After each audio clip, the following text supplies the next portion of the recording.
잘하는 공부, 잘 나가는 공부방 잘공입니다. 자, 오늘의 주제는 같은 학원, 같은 반, 다른 레벨, 상처받은 아이에 대해서 한번 이야기해 보려고 합니다.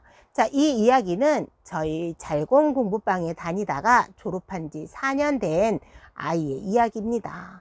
잘공에서 한 6년, 7년 다니다가 다른 학원으로 이전하게 되었죠. 그 학원에 가서 공부를 하게 됐는데, 이 친구가 공부하는 반에 자기랑 친한 친구가 들어왔는데, 이 친한 친구는 학원을 그렇게 오래 다니지 않은 거죠. 자기는 오랫동안 힘들게 학원을 다니면서 열심히 내공을 쌓아서 어느 정도 실력이 쌓아서 그 학원에 최고반에 들어간 거예요. 원장님 반에 들어가서 수업을 하고 있는데, 학원도 몇 년 다니지 않고, 그리고 영어도 썩 잘하지 못한 자기 반의 아이가 자기 학원에, 내가 다니던 학원에 같은 반이 된 거예요. 그러니까 이 잘공이가 너무 속이 상하면서 기분이 나쁜 거예요. 아니, 쟤는 나보다 학원도 많이 안 다녔는데, 아니, 쟤는 학교에서 보니까 나보다 영어도 잘 못하는데, 아니, 쟤는 나보다 공부도 못하면서 왜 나랑 같은 학원에 같은 반이 된 거야. 나는 이렇게 힘들게 공부해서 원장반으로 들어왔는데 쟤하고 나하고 같은 반이니 내가 너무 자존심이 상해 하면서 이 엄마한테 와서 하소연을 하면서 울었던 모양이에요. 자기가 너무 억울하다고 엄마한테 하소연을 했던 모양이에요. 그래서 이 엄마가 고민을 하다가 저한테 전화를 했습니다. 이 어머니는 저희 잘공 공부방에 나간 지 4년이 됐음에도 꾸준히 저에게 연락을 주시고 저의 안부도 물어보시고 아이의 학교 생활, 아이의 공부 상태에 대해서 항상 저랑 상의하고 논의하신 분이거든요. 그런데 어느 날 갑자기 이 학부형님이 전화하셔서 저한테 물어보시더라고요. 아니 선생님, 이럴 수가 있어요? 이렇게 해서 잘공이가 너무 자존심이 상하다고 막 우는데 학원을 옮겨야 될까요? 이거를 어떻게 대처해야 될까요? 라고 물어보더라고요. 그러더니 이 학부형님 하시는 말씀이, 잘공이가 지금 이런 상황에 있는데 이 상황에 대해서 잘공 선생님한테 한번 전화해서 물어보고 내가 어떻게 했으면 좋겠냐, 이런 상황을 하고 잘공 선생님하고 상의를 해보라고 엄마한테 얘기를 했다는 거예요. 그래서 이 엄마가 아이의 이 얘기를 듣고 저한테 이제 전화를 하면서 상담을 하신 거예요. 나간 지 4년이 됐는데도 아직도 꾸준히 무슨 일만 생기면 아이의 공부 상태, 아이의 학교 생활에 이런저런 문제가 생기시면 항상 저한테 전화하셔가지고 상의를 하시거나 상담을 하세요. 아니, 이런 상담은 지금 다니는 영어 선생님하고 해야 되는데 왜 매번 저한테 상담을 하시는지는 잘 모르겠으나 어쨌든 저를 믿고 전화하셨다고 저는 그렇게 생각을 하고 성심성의껏 말씀을 드렸죠.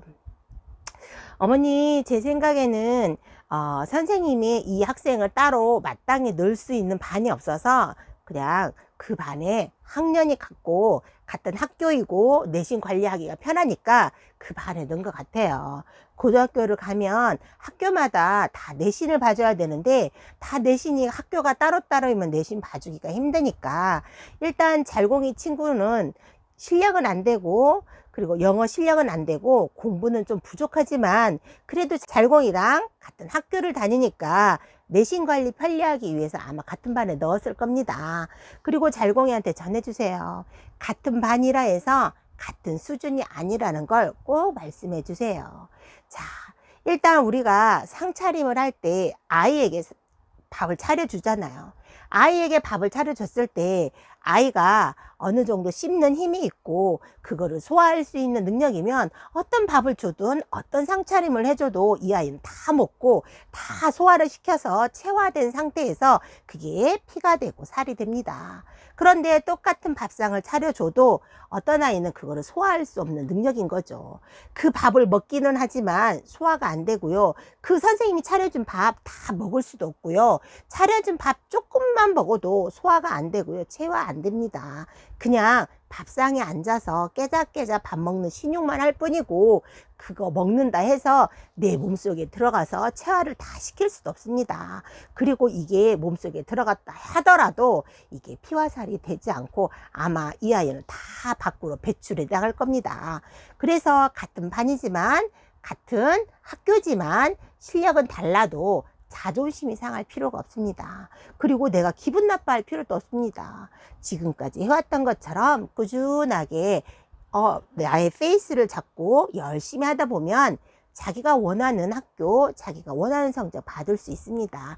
괜히 내가 갈 길만 가면 되지, 옆눈질을 해가면서 옆에 아이하고 신경을 쓰면서 경쟁할 필요도 없고, 옆에 있는 아이 쳐다볼 필요도 없습니다. 그리고 어차피 똑같은 밥 차려줘도 먹는 게 다르고요, 체화하는 것도 다르고요, 피와 살이 되는 것도 다릅니다. 그러니 걱정 마시고 너의 갈 길을 가라고 잘공이한테 전해주세요 라고 말씀을 드렸죠. 참, 아이들도 수업을 하다 보면 아이들도 학부형님들도 내 아이는 수준이 이만큼인데 왜 수준 나이라 애랑 같은 수업을 하지? 자존심 상해. 내 아이는 학원도 많이 다니고 수준이 높은데 왜 수준 나이랑 같은 시간대에 선생님이 얘를 봐주고 있지? 자존심 상해. 이렇게 생각하시는 학부형님들도 많으시고 학생들도 많이 있는데, 같은 반, 같은 학년일지라도 같이 수업한다 해서 다 똑같은 건 아니랍니다. 자, 역시 마찬가지로 똑같은 공부방이 있어요. 내가 어느 공부방에 내 프로그램을 갖다 줬어요. 내 프로그램을 주고 내가 사용하고 있는 내 교재도 알려주고 내가 사용하고 있는 프로그램도 줬어요. 그럼 이 선생님이 과연 나하고 똑같을 수 있을까요? 노. 절대 안 돼요. 내가 아무리 내가 좋은 프로그램, 내가 가지고 있는 교재, 내 교수법을 이 선생님한테 준다 해도 이 선생님이 먹고 소화시켜서 자기 거를 만들어야 이 선생님이 거기 공부방이든 학원에서 운영하고 자기 거로 만들어서 그 학원만의 색깔을 가지고 운영할 수 있는 거죠. 내가 가진 프로그램 줬다 해서 그 사람이 그걸 잘 써먹을 수 있는 선생님도 있을 테지만 그거는 그 선생님의 능력이고, 내가 아무리 좋은 걸 주고 아무리 내가 좋은 교재를 가르쳐 주고 내가 아무리 좋은 교수법을 가르쳐 줘도 이 선생님이 노력하고 공부하지 않으면 똑같은 공부방, 똑같은 교재, 똑같은 프로그램으로 공부방을 운영해도 이 원장님이 어떻게 소화시키고 어떻게 하느냐에 따라서 이 공부방이 잘 시스템화, 자동화해서 굴러가느냐 아니면 터덕터덕 삐그덕삐그덕 하면서 굴러가느냐 차이가 많이 있습니다. 이거는 내가 어떤 것이든 무엇이든 내가 그거를 받고 내가 그걸 내 거로 소화시키는 나의 능력입니다. 굳이 옆에 사람 보고 비교할 필요도 없고요. 옆 사람 보고 나랑 경쟁할 필요도 없습니다. 나만의 페이스를 가지고 지금까지 해왔던 것처럼 꾸준히 열심히 최선을 다해서 오늘 하루를 읽어가면 분명히 내일은 밝은 빛이 있을 거라고 믿습니다. 자, 오늘은 하루 어떻게 보내셨나요? 네, 오늘 또 아이들의 성장을 위해서 고군분투하시고 최선을 다하신 구독자 여러분을 응원합니다. 오늘 또 화이팅! 잘하는 공부, 잘 나가는 공부방 잘공이었습니다. 감사합니다.